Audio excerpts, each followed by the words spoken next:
What's up, good people? My name is AJ, and you are watching Straight Talks. I have a topic here today that I've been excited to make a video about for some time. I wanted to wait until I was totally done with these programs so that I could most accurately explain to all of you some of the differences, compare and contrast them, and share with you my thoughts about my experience in the programs. If you're enjoying any of the content, or if you're just new to the channel, I'll ask you to please go ahead and like this video and subscribe to the channel. Both of those things help me out, and let's get into this one.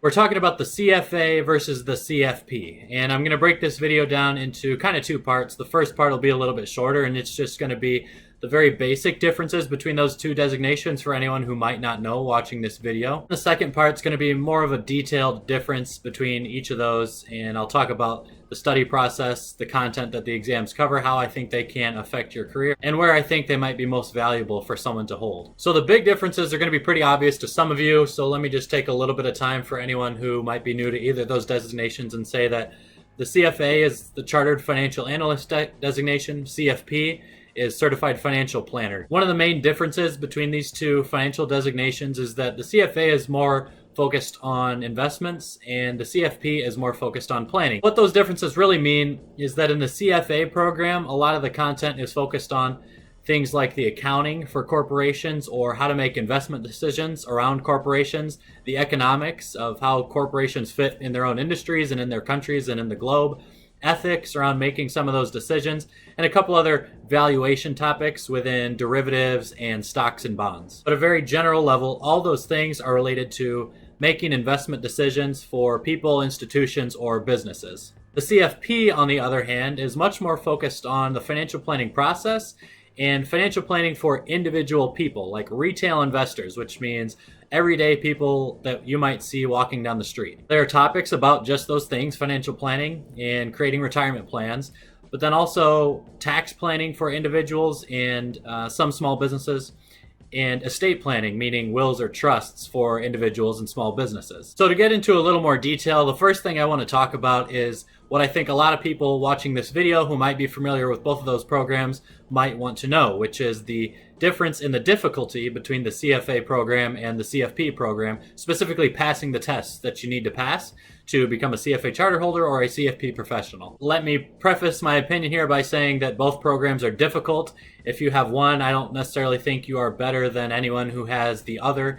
And I also am going to make a relative comparison here, so please don't get offended if you think that I'm saying the program that you're involved in was easier than another. These are just my honest opinions after completing and passing both of the programs. For me, the CFA program was probably about 10 times more difficult than the CFP program to get through. There's going to be one caveat to that I'm going to talk about, but that's just the truth of my experience with it, so I'm going to tell it like it is. To make a quick comparison, and though this comparison doesn't tell the whole story, I studied for about 3 years to pass the CFA exams, and a lot of CFA charter holders will tell you that they had to study for longer than that.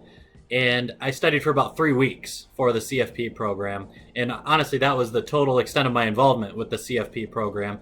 Unlike most others, though, so that's the caveat that I'll talk about. But again, 3 years versus 3 weeks was my relative experience with them. Of course, that's a shorter timeline, but also the content was materially less difficult in the CFP program. This video, I'm not going to get into many of the details about my CFA study journey. I have a lot of other videos about that, but just at a high level, I studied 3 hours a day every day for level 1, the first year of the CFA program, for about 7 months out of that year, and then the second and third years for about 8 months out of the year. So the majority of the year, I studied every day for about 3 hours.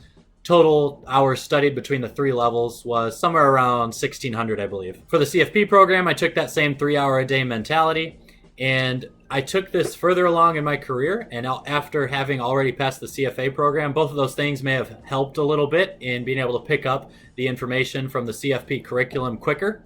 But 3 hours a day for 3 weeks, I think I took a couple days off during that period. So you can say I probably totaled around 50 hours. So here's the important caveat. I did not have to do any of the CFP prerequisite requirements, education requirements, or I believe there are some preliminary exams for some of the sections in the CFP program because I was already a CFA charter holder. So I got to go through the accelerated path, which I'm really lucky to be able to have gotten to take advantage of. I'm glad that the CFP board allows some people to do that. I think it's if you have a PhD, CFA, CPA, maybe a couple other designations, you can just jump right into the cumulative or final exam in the CFP program. Since I was able to bypass most of the education requirements, which may have included night classes at a local university near me, I just had to study the material necessary to pass the final exam. Like with the CFA program, I'm not going to go into the details of my study process with the CFP program. I've made one other video about that a little bit too, but it was just from one test prep book that I had provided. It was through Kaplan, if you're familiar with the test prep providers for either of these exams. And like I said, knocked it out relatively quickly. Then I mentioned it shortly earlier, but it's worth saying too that I took levels 1 and 2, at least level 1 of the CFP program, when I didn't have much industry experience yet. Now I've been in for closer to 5 years, and I just took the CFP exam last week. So there is some level of familiarity with financial planning that I've picked up just in my day job that helped me out on the CFP exam, I believe. Without having had the background of my work experience and also the CFA exam, even though the CFA exam didn't help all that much with the CFP content, it did a bit. I would have had a more difficult time with the CFP program for sure. That's why I don't want to discount its difficulty. It was a relatively tough test, but I was again lucky to be in the situation I was. As to the specific content, I mentioned that the CFA program content was much more difficult. That's on an average basis. There were sections of the CFA content that were easier. Once you do like the Gordon growth model to value a stock based on its dividend and growth rate 50 times, it's just like clockwork when it comes up on an exam. And so that type of stuff in the CFA program was relatively easy. But the average difficulty of the content in the CFA exam was pretty high, especially considering level 2 derivatives, specifically swap valuations. That's one of the most complex pieces of information I've ever tried to work through, and I would never wish having to become an expert in valuing derivative contracts on anybody. You can see where the average turns out to be, somewhere around a relatively difficult scale. On the CFP exam, similar story. Some of it was pretty easy stuff, but some of the content was also very difficult, especially in estate planning and taxes. And I think a lot of people who take the CFP exam say that tax planning is the most difficult section. It was hard for sure. For me, it was estate planning. There were so many types of trusts that are administered in the United States that I had never heard of, that the CFP program wants you to know at least the basics on in certain situations when they may or may not be beneficial to clients. Trying to wrap my head around those trusts, and especially trying to learn quick ways to differentiate them and be able to answer test questions about them was not easy. But if I'm being honest, if you compare the average difficulty of a CFA piece of LOS, call it in CFA program, they're called LOS sections, and the CFP call it a book or a chapter.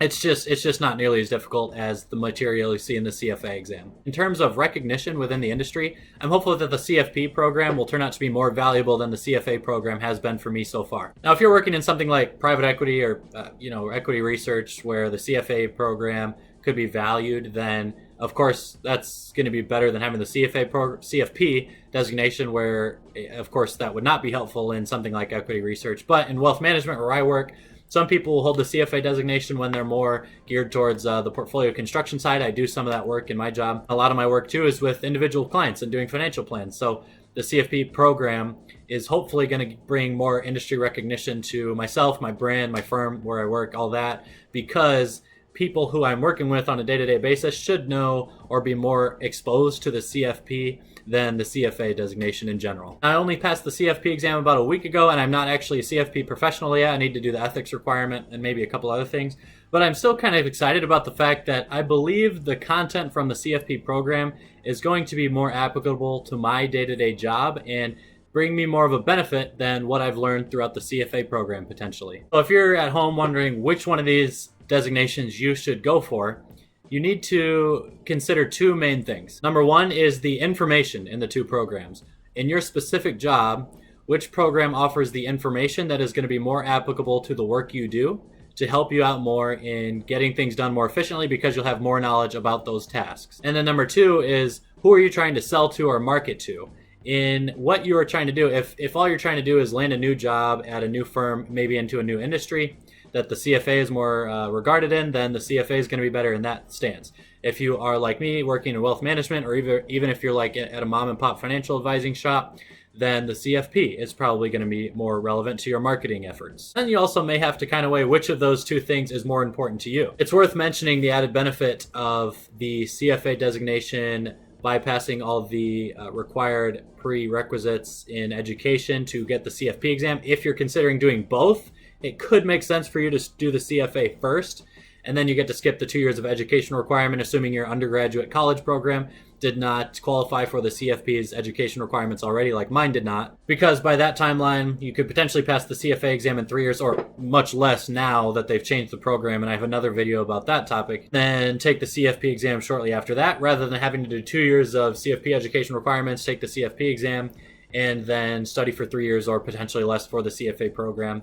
Doing it in the opposite order could be more efficient for you. But I'm going to try to generalize it here. So if you want to work in wealth management like I do and work specifically with institutional investors, or work on the investment committee of a certain firm, or working with portfolios and portfolio construction, I think the CFA designation is going to be more beneficial to your knowledge, at least. If you're doing anything institutional, hedge funds, endowments, pensions, the CFA program is going to be much more beneficial to you than the CFP program. If you're in sell-side finance, I think there's less of a focus on designations there in general as there is work effort and experience and all that. Really, if you're seriously considering that industry, you probably know that the CFP holds almost no value in any kind of banking transaction relationship. Now, if you want to be something like a trust officer, that can go either way. So you're going to have to do some more research. I can't generalize that one. It really depends on the specifics of a certain role in a trust department you might end up in. You're going to have to do a lot more research on